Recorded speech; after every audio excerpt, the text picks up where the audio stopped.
Stoven John. John, welcome to the Barbecue Central Show. How are you? Hi, Greg, and I'd just like to start by saying thanks for having me on your show. All right, so certainly there's a lot of things out there, especially whether it be for gas grills or for charcoal grills in the aftermarket sense, but I really haven't seen anything like the Stoven. Where did you conceptualize this whole product? Basically, Greg, it brainstormed me. I had a fellow friend of mine hand me down an old, needing a lot of work, pellet barbecue, a company that had been out of business for some time. So I had sent it out for some sheet metal work and then more work, and before you knew it, I was putting more money in than what I thought I wanted to for keeping that one alive. So there was a company we all know as our competition out there in the industry, and the most affordable product they had was about $700 at the time.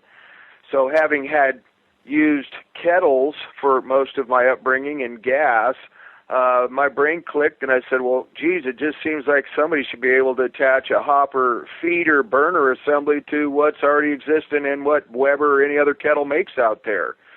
So I came across the concept when I ran into the Weber rotisserie attachment, the ring.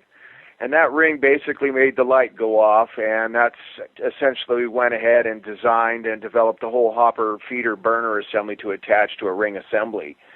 So you use your existing Weber components, and we just make a system that attaches and converts it to run on the hardwood pellets. It's the flavor, it's the convection, it's the convenience, the portability. There's a lot of added value.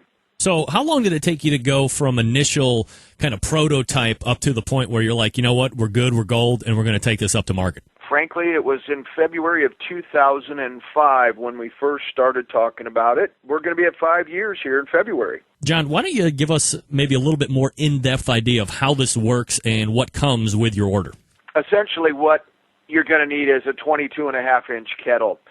It'll fit on a standard Weber, it'll fit on a generic or a Kingsford or some of those types of model. It recesses inside where the grill rack would sit. Once you've attached the ring burner assembly, you're going to go ahead and, because it is portable and it is designed on a 12-volt system for taking it camping or in the outback or wherever you might want to go down to the beach and you don't have access to power, we wanted to make sure that people had the ability to power up the induction fan and the drive motor wherever, whenever. So what it is essentially you're going to get a 110 power cord, you're going to get a 12-volt power cord for your tailgaters, and we do offer an optional battery attachment. You're going to manually light the system by putting a pinch or a stash of pellets in the fire pot. Some lighting agents, there's a lot of commercial lighting agents for pellet stoves out there. You're going to generate an initial flame. You're going to turn the fan on, and you're going to close up shop and preheat. We like the fact that you can add various types of pellets directly to the heat plate. So you can vary the type of smoke that you're going to want to use, whether it be an actual wood wafer or pellets that you're using to run through the hopper feeder as well. You're going to close up the lid, you're going to make sure the vents are closed, and it's going to preheat for about 4 minutes. And you have a variable rheostat setting on the Stoven so that you can control the temperature anywhere from a low of 185 degrees up to 485 degrees. A kettle has a known dynamics to the burn where you're going to get much, much more of an even burn. You're not going to have a hot portion of the grill or a cold portion. One of the other things that we find is it does a wonderful take and bake pizza. A lot of 16.25-inch pizzas will not fit in the standard width of the competition, so you'd have to do some kind of cut feature. I'd like to touch on the fact that the Weber rotisserie attachment will stack directly on top of the Stoven attachment so that now you can either grill or rotisserie cook a big turkey for Thanksgiving or Christmas. Perfect for RVers out there, the people that go to the RV shows and things or travel RVers, because a standard Weber could break all the way down, including the leg sockets from the legs, the top kettle portion into the bottom kettle, and then the Stoven attachment conveniently inside its box. Now, John, since it's powered electrically, and if you're not using the 12-volt adapter to run out of your car if you're down at the beach or at a camping trip, but you're plugged up at your house doing some type of cook, is this safe to use in all types of weather? If it's going to rain or snow, do you need to take some type of care? We do recommend that you cover your unit because of any electrical component or outside air dampness, because it does have a computer control module inside the hopper feeder.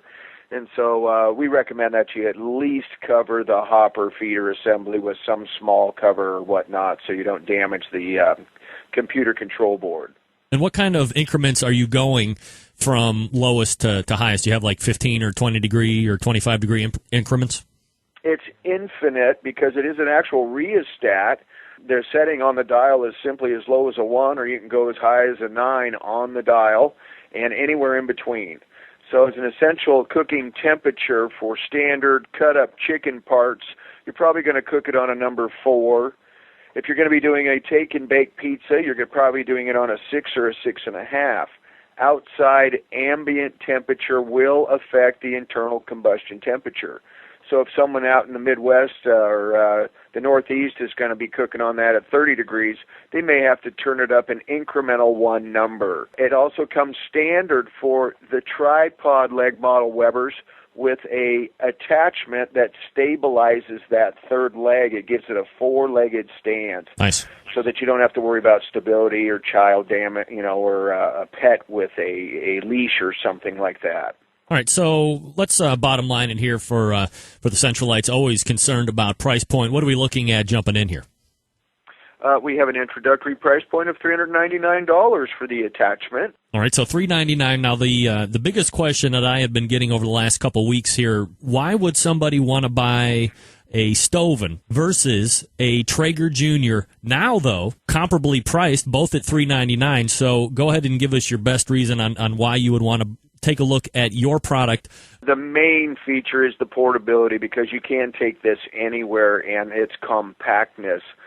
We do have a 380 square inch cooking space. It is round. It holds round type cooking things such as the take and bake pizza versus the Traeger Jr., which is a drum style with only 292 square inches of cooking space. It's a 110 AC only unit at this time, as far as my understanding. And they have 3 speeds, basically a smoke, a medium, and a high setting, with an optional digital feature that you can get infinitely controls on that. Mm-hmm. So there are some substantial differences. Again, the portability aspect is the main aspect. Our system was high-temperature powder-coated, and Weber porcelainizes their coatings on their kettles.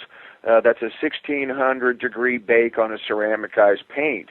The competition is a high-temperature paint.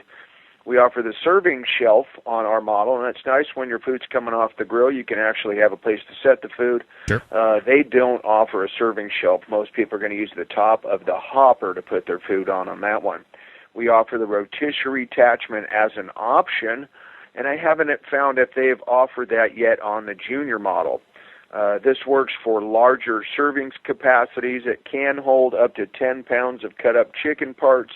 You're probably looking at about 6 pounds on the junior model. If you had an emergency and you ran out of pellets, you can still go get charcoal if you're in a marketplace you didn't have any pellets, because it works with a regular Weber or kettle grill. So we call it a dual fuel application if you needed it. John, is there a number that people can reach at if they want to talk to you ear to ear? We do, and we also have the company website as well.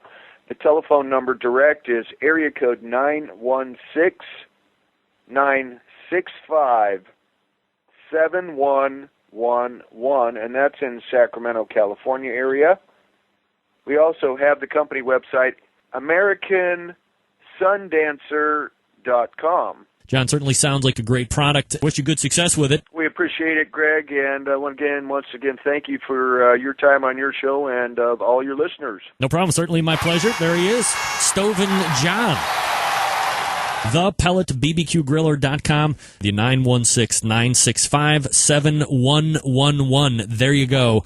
It's Rempe and you right here on the Barbecue Central Show.